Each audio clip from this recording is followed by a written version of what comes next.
Let's say we're sitting across the table and you ask me a pretty simple question. What's my home actually worth? You might already have a few numbers in mind. You've seen the county auditor's value. Maybe you've looked at an online estimate.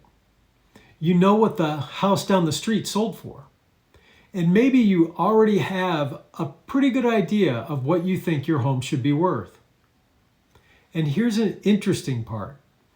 All of those numbers will probably be very different. So the question is, which one is right? Well, I think that's where this gets really interesting. Hi everyone, I'm Tim Connolly with REMAX Preferred Associates. And today I want to take a deeper dive into how we actually estimate a home's market value, why different sources can give you different answers, and why, ultimately, the market gets the final vote. Let's start with those different numbers. Your county auditor may have one value for your home. An online home value estimator may give you another. And if you ask a real estate professional to prepare a comparative market analysis, or CMA, you may get another number still. That doesn't necessarily mean somebody is wrong. It means we just need to understand what each number is actually telling us. You see, an auditor's value is created as part of the property tax assessment process. An automated online estimate generally uses available property and market data and an algorithm to generate an estimated value. That's kind of generic. Whereas a professional market analysis goes further by looking specifically at your property and comparing it with what's actually happening in your market. Now, usually one of the best places to begin is with comparable sales. But the important word there is comparable. A house doesn't become a good comparable simply because it's three streets away. We have to consider things like location, size, age, condition, updates, lot characteristics, layout, amenities, etc., etc. Depending on the property, there may be unique characteristics that require even more consideration. That's where determining market value becomes more nuanced than simply saying the house down the street sold for this much per square foot, so therefore mine must be worth the same. Now, here's a good example. Suppose you spend $40,000 remodeling your kitchen. Does that automatically make your home worth $40,000 more? Not necessarily. Now, it may absolutely add value. It may make your home more desirable. It may even help it compete more effectively against other homes. But what something costs and what the market ultimately determines it adds in value aren't necessarily the same number. And this is one of those places where two things can be true at the same time. We want our analysis grounded in real market data. But someone still has to determine which properties are truly comparable, which differences matter most to buyers, and how much weight each piece of information deserves. Now let's talk about those sold properties for a moment. Sold properties are extremely important because they give us evidence of what buyers have already been willing to pay. And generally, the more recent those sales are, the more useful they can be in helping us to understand today's market. But even a very good comparable sale is still telling us about a transaction that has, already happened. We're trying to understand what buyers are likely to do today. So I also want to know what a buyer can choose from right now. What else is available in your market? What's already under contract? Are buyers competing for a limited number of homes, or do they have plenty of choices? That's why I don't want to look just backwards at what's already sold. I also want to look around at the market your home would actually be entering. Now we're beginning to put the whole picture together. We've looked at what comparable properties have sold for, what makes your property similar or different, what buyers can choose from today, and what's happening in the broader market. From all of that, we can develop a well-supported estimate of market value.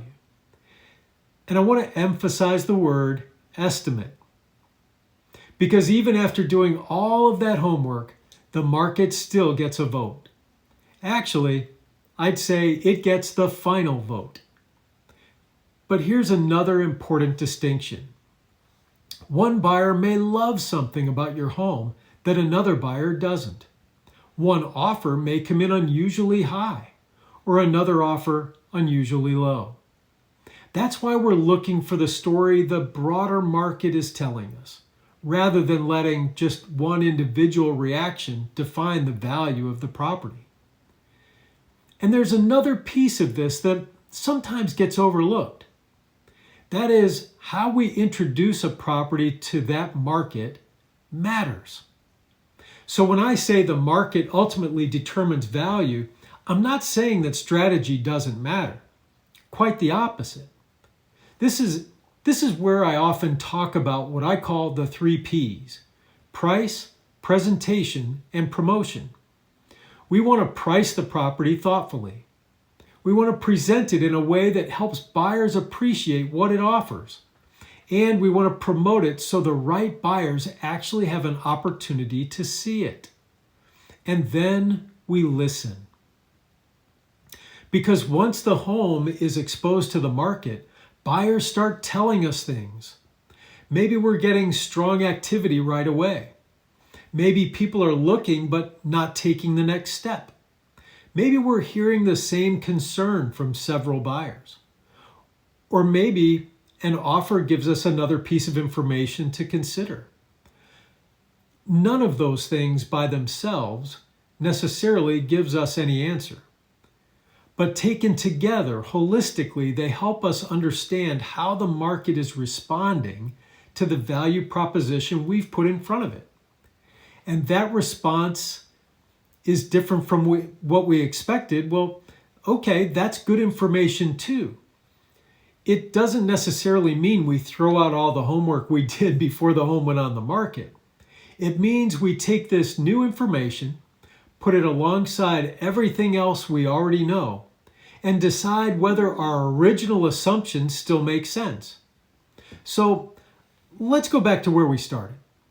We're sitting across the table again, and you ask me, okay, Tim, what's my home actually worth? I still won't give you a number without doing the homework. But at least now you know what that homework should include and why it matters. Why you don't want a number right off the top of the head. There isn't one magic number or one perfect formula determining what a home is worth. There is evidence, there is analysis, there is judgment, and then, ultimately, there is the market. A good market value analysis brings those pieces together to give you a well-supported starting point. If you decide to sell, price, presentation, and promotion help give your property the opportunity to be fairly tested by that market.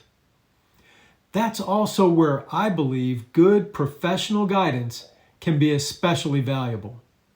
Not because there's some secret formula that only a realtor knows, and certainly not because a homeowner isn't capable of understanding the information. It's because determining market value requires more than simply collecting numbers. It requires an understanding of which information matters right now, what it's actually telling us, and how all of those pieces fit together for your property and your particular market. And ultimately, that's why understanding your home's value matters in the first place. It's not just about knowing a number. It's about having good information to help you decide what, if anything, you want to do next. Thanks for watching. I hope this helped give you a better understanding of what really goes into determining a home's market value. And if this brought up a question about your own home or something you're seeing in today's market, please feel free to reach out. I'm always happy to help you make sense of the information. Until next time, take care, and remember, making informed decisions starts with having the right information. If I can ever be a resource for you or someone you know, I'm always just a phone call away.